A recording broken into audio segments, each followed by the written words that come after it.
la copine n'aimait pas le jaune, ben, on lui faisait une proposition naturelle.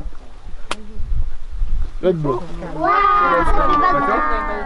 Ça encore, non seulement que c'est beau, mais c'est une plante médicinale. Partons à la rencontre de René Dersion, guide en montagne, rencontré au Morne-Vert, en Martinique, plein de savoir, de transmission et d'initiatives. Je vous laisse le découvrir. René Dersion, je suis accompagnateur en montagne, éducateur sportif depuis plus de 25 ans. Et mon terrain de jeu, justement, en matière de randonnée, c'est de me balader avec mes clients au pied du massif des pitons du Morne-Vert. Je dis bien pitons du Morne-Vert. Bon, c'est un petit peu, on veut s'approprier les pitons. Alors, on les appelle aussi pitons du Corbet, tout simplement parce qu'il y a très longtemps, dans les années 40, le Morne-Vert était, comme on disait à l'époque, un hameau de la commune du Corbet. Et depuis les années 49, suite à une élection, le Morne-Vert s'est détaché de la commune du Corbet. Elle est devenue commune à part entière. Alors, il faut porter aussi une information précise. Les pitons, c'est toute une chaîne de montagnes qui se retrouve sur plusieurs communes, notamment Fort-de-France, Casse-Bilotte, Bellefontaine, Foncé-Denis et le Morne-Rouge. Alors, je disais à l'instant que j'étais accompagnateur en montagne, ou sinon, chez nous, on préfère dire guide de randonnée.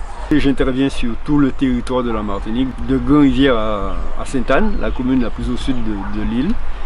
Et j'encadre cette activité où je propose aux Martiniquais et aux touristes étrangers de découvrir toutes les subtilités du pays Martinique, dans toutes ses variétés, dans toute sa diversité. Une randonnée qui se réalise à Grand-Rivière, ben, si vous redescendez le lendemain sur Sainte-Anne, ben, vous avez l'impression d'être dans deux pays totalement différents, alors que vous êtes en Martinique. Un tout petit territoire, mais riche en termes de diversité, tant au niveau de sa faune que de sa flore. Ma petite entreprise, je l'ai baptisée Bois-Mondongue, tout simplement parce que le bois-mondongue que j'apprécie, qui est un arbre qui pousse dans nos forêts, qui est devenu très rare, bah, c'est un arbre qui a, pour faire court, des vertus thérapeutiques et magico-protectrices. L'idée, c'est d'envoyer un message. Quand vous êtes avec moi, c'est la garantie de découvrir les traditions et de découvrir le pays, notre diversité, dans une certaine sécurité, tout comme le bois-mondongue. Moi, je suis beaucoup plus âgé que vous, et effectivement, moi, j'ai beaucoup souffert de la transmission parce que j'ai grandi autour de bonnes personnes qui avaient, dirons-nous, beaucoup de mal à transmettre. Parce que dans les campagnes martiniquaises, dans le milieu rural, j'avais l'impression que transmettre, c'est un peu perdre son âme. Et celui qui a en fait quelques connaissances, il a toujours l'impression qu'il perd un peu de sa superbe. Donc moi je pense qu'aujourd'hui cet état d'esprit a un petit peu disparu et qu'aujourd'hui les Martiniquais sont dans la transmission. J'ai une démarche presque de militant, hein, donc, puisque je pense après 25 ans, il est quand même important de transmettre. D'ailleurs, je fais partie des formateurs il y a une nouvelle formation d'accompagnateur en montagne. Donc je suis dans la transmission, je permets aux nouvelles générations de profiter de nos connaissances. Et je travaille aussi surtout avec beaucoup les tout petits, les enfants. Hein, donc on sait que souvent ces enfants habitent, la plupart de ces enfants habitent en cité ou habitent en ville. Et donc au cours des sorties qui sont organisées par les centres de loisirs, les ACM, etc., je profite pour faire les enfants découvrir toute la diversité de notre pays, la faune, la flore, découvrir les jardins, notamment un jardin qui a retrouvé ses lettres de noblesse. Je veux parler du fameux jardin créole. Hein. Ce sont de toutes petites surfaces où on retrouve plein de produits qui ne se concurrencent pas. L'occasion pour vous permettre aux enfants de redécouvrir les carottes, les navets, les ignames, etc. Et tous les fruits qui poussent à côté. Alors, je ne sais pas si vous l'avez remarqué, ici on est vraiment dans la vraie Martinique, hein, la Martinique profonde, vraiment dans un milieu rural.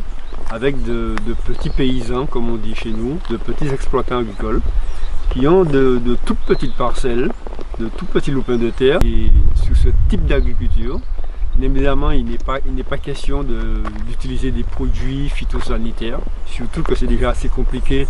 On a des sols qui sont totalement contaminés.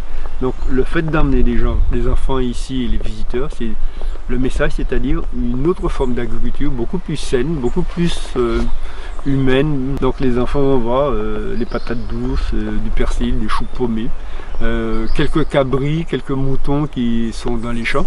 En fait, voilà, ils vont pouvoir redécouvrir cette forme d'agriculture qui est simple, mais qui est excellente, puisque nous avons des retours très positifs, hein, et si bien que nous avons aussi un petit marché le samedi. Sur ce petit marché, nous avons des gens qui viennent chercher des produits de qualité. Juste derrière moi, vous avez les pitons, il pleut, on a du soleil, on a un sol qui est très riche, qui n'est pas contaminé. Donc c'est la garantie d'avoir d'excellents produits. Les gamins, quand ils viennent ici, je leur permets de goûter, d'entrer dans les jardins, de goûter aux carottes, aux navets, qu'ils redécouvrent, bien sûr. C'est un sujet que j'aborde avec beaucoup d'aisance, hein, surtout que ce sujet aujourd'hui est dans l'air du temps. Il y a cette espèce de retour vers notre environnement propre, vers notre nature, et cette nature, elle est très riche. On a beaucoup d'arbres dans la forêt martiniquaise, et aussi beaucoup de plantes qui ont des vertus thérapeutiques. Donc ces plantes, il existe plusieurs centaines, hein.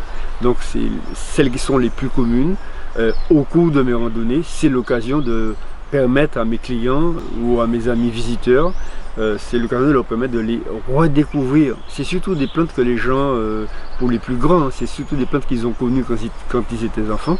Ces personnes plutôt ayant quitté le milieu rural, ont tout oublié. Donc dans ma petite démarche de militant, on essaie de permettre aux jeunes de se réapproprier de ce pan de notre culture qui nous a bien servi. Ici nous sommes dans un milieu tropical avec un relief, je dirais, assez tourmenté. Donc on a beaucoup de monde, hein. Donc il est évident que l'agriculture qu'on va y trouver, c'est pas la monoculture. Quoique à une certaine époque, comme tout le monde en Martinique, on a planté la canne à sucre au Morne-Vert et aussi la banane. Dans ces mornes tourmentés, pour bien travailler cette terre fertile, il y a des techniques. Hein, il y a plusieurs techniques, il y a plusieurs pratiques culturelles, ce qu'on appelle chez nous le sillon d'ouvent, sillon d'ayet. Donc voilà, c'est des choses très intéressantes. Travailler la terre sans qu'elle ne soit, tout en évitant le ravinement, pour que la matière, la terre, cette richesse noble ne parte avec l'eau de pluie. Mais aussi on a une pratique qui a retrouvé ses lettres de noblesse, c'est-à-dire c'est le lasso-tête. Il est évident que ces terrains ne sont pas mécanisables. Donc pour remplacer par exemple le tracteur, les agriculteurs de ce pays, de cette commune, vont s'organiser pour labourer la terre, une espèce d'entraide, et on va labourer ces parcelles de terrain au son de la musique. Et ça s'appelle un lasso-tête. Alors cette pratique-là, elle n'est pas propre à Morne-Vert, hein. Elle commence depuis les hauteurs de la ville de Chelcher, qui est toute proche de Fort-de-France, donc du côté de la Démarche, et elle se termine jusqu'à Foncé-Denis, Morne-Rouge. Donc cette pratique-là, c'est surtout sur une bande de terre qui se trouve pratiquement à 500 mètres d'altitude. D'accord ? Donc cette technique-là, elle est encore très vivace dans nos mondes, et on essaie de la communiquer à nos jeunes qui redécouvrent la valeur surtout, c'est la valeur de la solidarité et surtout de l'entraide dans ce pays. Après un travail conséquent, hein, pour se faire admettre par la population, hein, il se trouve que la demande aujourd'hui est assez forte et il manque de guides compétents surtout en Martinique. Si des jeunes veulent s'installer, il y a de quoi travailler dans ce pays. Nous avons plusieurs types de publics, les écoles, les collèges, les sportifs, les personnes du troisième âge, les comités d'entreprise. Donc il y a de quoi nourrir son homme si on propose des produits intéressants et bien ficelés. J'ai un site internet qui est boismondon.com. Et il suffit aussi que vous allez sur le net et que vous tapiez René Dersion, René Dersion, guide de randonnée, vous pouvez me trouver. Mais sinon, j'ai mon GSM qui est le meilleur moyen, le plus simple de me contacter. Donc c'est le 06 96 82 85 25.